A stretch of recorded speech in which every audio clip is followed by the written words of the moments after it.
podcast. Your host, Dr. Kelly Ray, is a renowned mindset coach and counselor, often referred to as the inner critic tamer. With a passion for guiding individuals through life's challenges, she specializes in personal growth and emotional healing. In each episode, Dr. Kelly Ray shares invaluable insights, practical strategies, and relatable stories designed to inspire you to take that first step toward positive change. So, grab your favorite beverage, settle in, and get ready to dive deep into meaningful conversations that empower you on your journey. Let's welcome Dr. Kelly Ray. Hey there, welcome back to the Getting to the Week podcast. I'm Dr. Kelly Ray, your host, and I am, as always, so glad that you're here with me today. Lately, I've been reflecting on something that I think many of us experience, but maybe don't always talk about openly enough. And that is how quickly silence can trigger self-doubt. How one unanswered text, or one shift in energy, or one moment of uncertainty can suddenly awaken fear, insecurity, overthinking, and that inner critic we thought we had already healed racing to the forefront of our minds. And what's interesting is this can happen even when we've done all the work, even when we're emotionally aware, even when we've grown tremendously. Because healing doesn't make us stop being human. So today I want to talk about silence. The stories we create inside of it. The difference between fear and intuition, and how to stay connected to ourselves while moving through uncertainty. So wherever you're at in the world today, grab yourself a cup of coffee, take a breath, and let's get into this conversation. You know, one of the things I've realized is that silence itself is rarely the hardest part. It's what the silence awakens inside of us. Because when we don't have information, the mind naturally starts trying to fill in the blanks.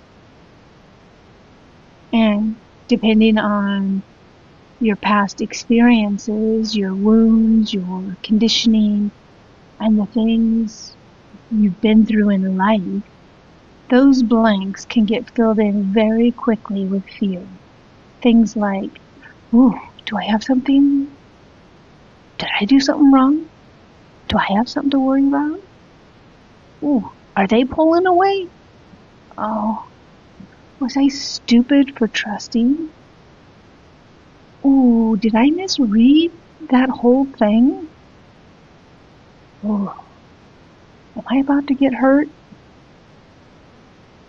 And suddenly, the nervous system goes into that overdrive, trying to create certainty. And honestly, I've caught myself doing this recently myself. Wanting answers, wanting certainty, wanting to immediately make meaning out of silence. And what I realized is how quickly the mind can move into self-protection before we even fully understand what's happening. That awareness alone taught me something. I think this is especially true for people who have experienced abandonment, inconsistency, betrayal, emotional neglect, or relationships where they constantly had to analyze energy shifts to feel emotionally safe. Your nervous system learns to scan for danger. And over time, that can create emotional hypervigilance, where the body becomes so used to anticipating hurt inconsistency, or disappointment, that even small shifts in communication can activate stress responses physically. Increased cortisol, trouble sleeping, tightness in the chest, overthinking, digestive issues, emotional exhaustion, which is why emotional stress can feel so physically draining.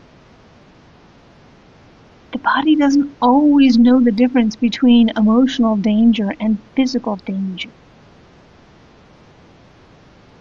And maybe some of you listening to this right now can actually feel that in your body as we're talking. That tightness in your chest, that heaviness in your stomach, the racing thoughts, the shallow breathing. That exhaustion that comes from mentally carrying uncertainty for too long. So even small moments of silence can feel emotionally loud. And I think many emotionally intelligent people struggle with this because we often believe healing means we'll eventually stop getting triggered altogether. But I don't think healing works that way. I think healing is becoming more aware of what's happening inside us while it's happening. One thing I noticed about uncertainty is that human mind hates open loops. We want answers. We want clarity. We want certainty. And when we don't have it, we often start creating stories. Not because we're dramatic, not because we're weak, but because the brain is designed to protect us. The problem is, fear often speaks in very convincing voices. And if we're not careful, we can start treating fear like truth. We replay conversations. We analyze wording. We search for hidden meanings. We start connecting dots that may not even exist. And sometimes what hurts the most isn't even the situation itself. It's the meaning we attach to it. Maybe someone's silence suddenly becomes, I'm not lovable. Ooh, I'm too much. I should have known better. This always happens to me. That's when the inner critic enters the room in grand gesture form. And what I find fascinating is the inner critic usually sounds protective at first. It says, don't be naive. Ooh, don't trust too quickly. Oh, girl, don't embarrass yourself. Pull away before you get hurt. But underneath all of that is usually fear. Fear of rejection. Fear of abandonment. Fear of vulnerability. Fear of reopening the heart after life has already hurt us before. Now this is where things get really important, because many people struggle to know the difference between intuition and fear. And honestly, sometimes they can feel very similar in the body. But I've noticed something over time. Fear tends to scream. Fear wants immediate answers, immediate action, immediate protection. Fear catastrophizes. Fear spirals. Fear wants certainty right now. And if I'm being really honest, I think many of us make life decisions while emotionally flooded. We pull away. We shut down. We assume the worst. We cancel opportunities. We emotionally retreat before clarity ever has had a chance to arrive. Again, not because we're weak, but because fear wants relief. But intuition is often much quieter. It's steadier, more grounded, less emotionally chaotic. Intuition doesn't usually force panic. Fear does. And sometimes what we're really afraid of isn't just being hurt. It's realizing how little we trust ourselves to handle disappointment if it happens. And this doesn't mean intuition can't warn us about things. Of course it can. But there's a difference between calmly noticing patterns and emotionally spiraling into conclusions before clarity exists. And I think part of emotional maturity is learning how to pause before reacting. Not abandoning our intuition, but also not allowing fear to completely write the story. Because sometimes silence means something important. And sometimes silence simply means we don't have enough information yet. I think this may be one of the biggest lessons many of us are learning in adulthood. How to stay connected to ourselves while moving through uncertainty. Because what often happens is that the moment someone pulls away, becomes inconsistent, or creates uncertainty, we start abandoning ourselves emotionally. We stop focusing on our own lives. We obsess over the situation. We lose our peace. We start measuring our worth through someone else's behavior. And I think many women, especially, were conditioned to emotionally overfunction in relationships. To fix, to analyze, to chase clarity, to hold everything together emotionally. But healing teaches us something different. Healing teaches us that we can care deeply about someone and still remain grounded within ourselves. That we can love without collapsing. That we can feel uncertainty without turning against ourselves. That we can pause before making fear-based decisions. And honestly, this realization became part of why I created Soft 30 Reset. Not because life suddenly becomes perfect. Not because we stop having emotional triggers, but because sometimes we need intentional ways to reconnect with ourselves again. To reconnect with our body, our routines, our emotional well-being, our nervous system, our sense of self outside of stress, fear, relationships, or survival mode. Because when we're emotionally overwhelmed, we often abandon the very things that help us feel grounded. We stop nourishing ourselves. We stop moving our body. We stop sleeping properly. We stop checking in with ourselves emotionally. We withdraw from friends and family. And this is why nervous system support matters so much. Because when we stay stuck in fight or flight, emotionally for long periods of time, it affects everything. Our hormones, our sleep, our digestion, our energy, our mental clarity. Which is why healing can't only happen in the mind. We have to support the body too.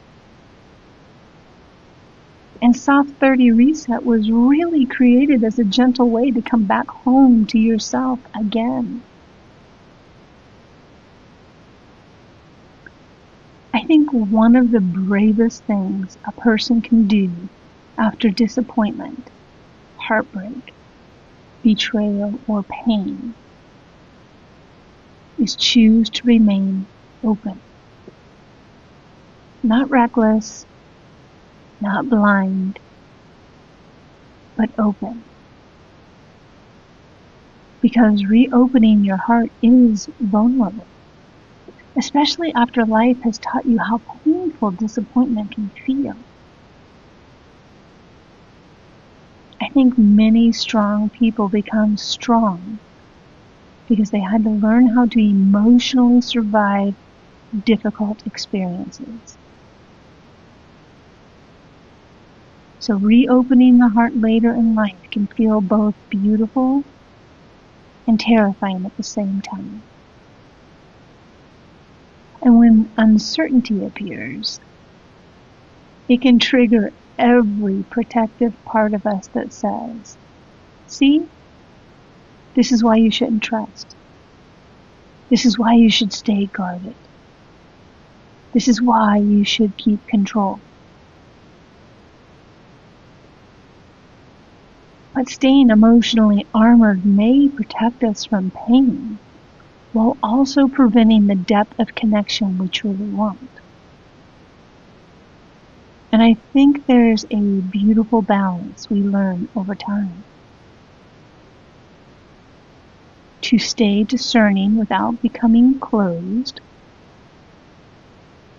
To stay soft without losing ourselves. To stay hopeful without ignoring reality. That balance is emotional wisdom. So if you're listening to this today while sitting in uncertainty, while overthinking, while questioning yourself, while feeling triggered by someone's silence, I just want to remind you of something. This moment does not define your worth. Someone else's inconsistency does not determine your value. And being vulnerable enough to care about someone does not make you foolish. It makes you human. And no matter where we live in the world, I think most human beings understand what it feels like to long for connection, certainty, reassurance, and emotional safety. To wonder where we stand with someone. To question ourselves during silence. To crave peace in the middle of uncertainty. That's part of being human too. Maybe healing isn't becoming someone who never gets triggered.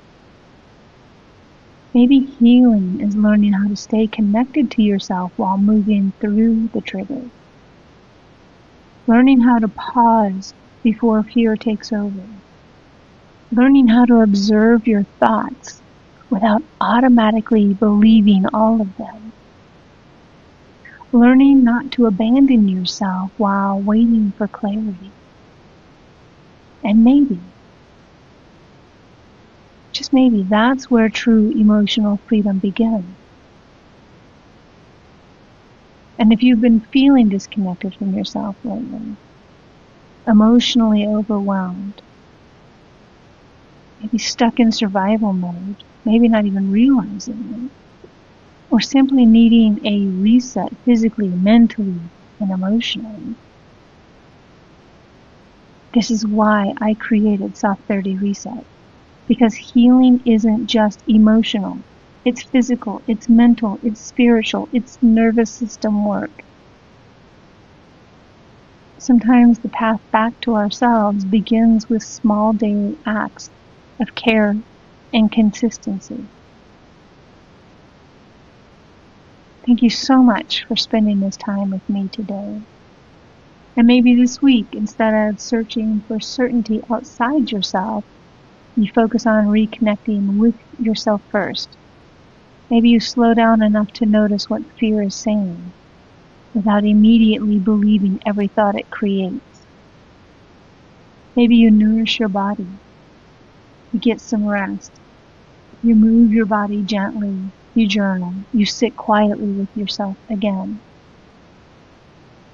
Maybe the clarity you're searching for doesn't arrive through chasing answers, but through reconnecting to yourself deeply enough to trust what you feel when the noise settles. And wherever you are in the world, please know I'm sending you so much love and support as you continue to get through your week. Be gentle with yourselves this week. Some of the hardest battles we fight are the stories happening silently inside of our own minds. Until next week, my friends. Take care. Thank you for joining us for another episode of the Getting Through the Week podcast with Dr. Kelly Ray. If you're looking to connect with her or schedule an appointment, here's how you can reach her.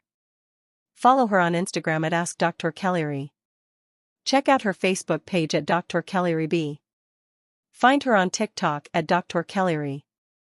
Visit her website at drkellyray.com. Or send her an email at drkellyray@gmail.com. Until next week, Dr. Kelly Ray sends you so much love.